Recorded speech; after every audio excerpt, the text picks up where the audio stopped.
Computers are incredibly complex machines, capable of solving mathematical equations in just a matter of days, so long as there's not a power cut. However, experts predict that in the future, computers will be even larger and instead of taking up one room of a house, will occupy entire towns and villages. One such town is Wuhan in China, a place you've probably never even heard of, but you will soon enough, as it's the epicenter of a global digital revolution. The town is already partly computerized and is expected to be completely machinized by the year 2020.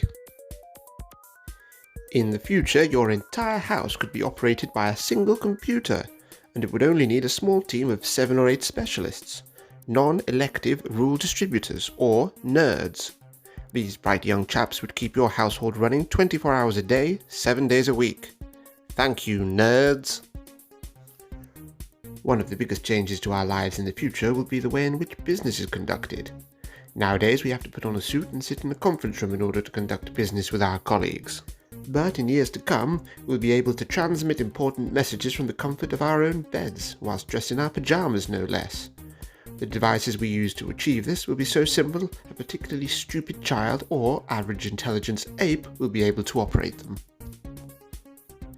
Now, you may think you're watching an actual football game here, but in reality it's a highly detailed simulation, where you control the players. With the simple press of a button, I can pass, tackle, shoot, or hit the referee. These are known as video games, and are expected to really take off in the coming years, although graphically, it's hard to see how they'll improve. Experts predict that in years to come, video games will actually replace real life as a form of entertainment. Gamers, as they will be known, will become the equivalent of virtual gods, while their physical bodies wither away. They'll sustain their emaciated bodies with drips, giving them just the amount of energy they need to carry out their duties in the fantasy world their minds have long since moved into. Maybe this is the closest mankind will ever get to creating heaven, and Earth will gradually transition into a sort of hell, a decaying world littered with the atrophying forms of people that dare to dream. Or perhaps not. Crime in the future will be a completely different kettle of fish too, probably no longer involving kettles or fish. This woman is browsing other people's lives online. Such is the computerized nature of our society in years to come. She decides she likes the look of one, perhaps yours, and simply downloads it. Unless you keep everything backed up, she now owns your entire life and everything in it. Another way someone could take your life is by hacking into your personal documents and making a copy of your birth certificate. They could then use this to pass themselves off as you, because why would someone who isn't you have your birth certificate? I'm not even convinced you are who you say you are. Boffins speculate that crime will move entirely online by the year 2008, and regular street crime could die out entirely.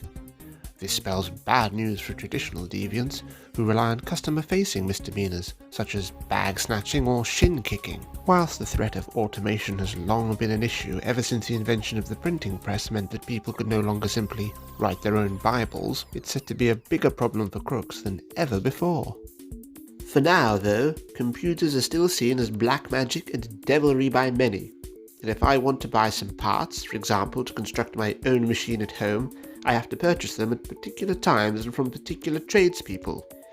This unassuming couple actually sell fruit and veg during the day, but someone's tipped me off that by night they deal strictly in black market electronics. Even though their wares are clearly on display, at 3:30 in the morning there's not too many customers, and with the simple press of a button, the entire shop will transform back into a mundane greengrocer's. Because of the possibility of there being surveillance somewhere, I still have to ask for a couple of wonky pears, but they know exactly what I need. They wrap my circuit board in tinfoil so I'm able to get back past airport security without a fuss, before money exchanges hands and I bid them goodnight, before vanishing myself. With the number of computers in America doubling from 100 to 200 by 2050, they're certainly not going anywhere anytime soon. The question is, could humans be surplus to requirements? This reporter certainly hopes not. Good night.